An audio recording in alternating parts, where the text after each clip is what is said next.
बिस्मिल्लाहिर्रहमानिर्रहीम। अस्सलाम वालेकुम।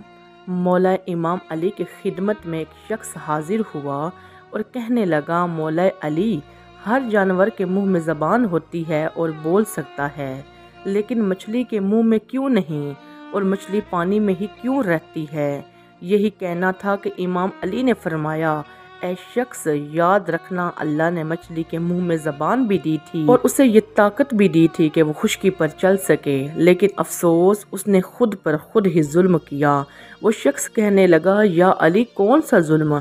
मौला अली ने फरमाया, जब अल्लाह ने आदम में रूह को डाला और ये हुक्म दिया कि हर फरिश्ता उसको सजदा करे, तो शैतान उनका इनकार कर बैठा। अल्लाह की नाफरमानी करके ये कहने लगा कि मैं आग से बना हूँ और ये तो मिट्टी का बना है। तो यूँ शैतान को अल्लाह ने अपने दरबार से निकाल दिया।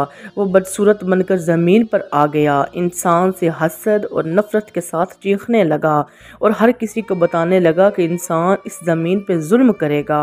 ऐ शख्स, उस वक्त मछलियाँ ज़मीन पर भी चला करती थी और पानी में भी चला करती थी, उनके मुंह में ज़बान भी हुआ करती थी। नाज़रीन मोहतरम, शैतान ने सबसे पहले मछलियों को भटकाया और ये कहा कि इंसान जब ज़मीन पर आएगा, वो अपना पेट भरने के लिए तुम्हें ज़िंदा अपने खंजर से काटेगा।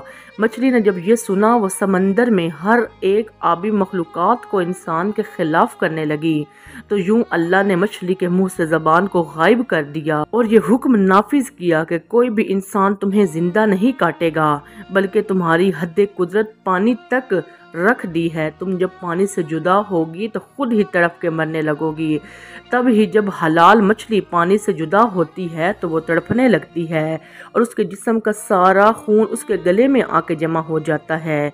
इसलिए मछलियों को ज़िबा नहीं किया जाता, क्योंकि ज़िबा करना इसलिए वाजिब है ताकि जानवर की रगों का सारा खून गोश्त से अलग होकर बह जाए।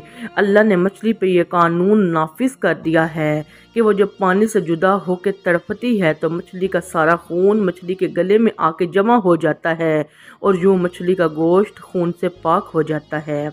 मैं उम्मीद करती हूँ आपको मेरी आज की वीडियो पसंद आई होगी।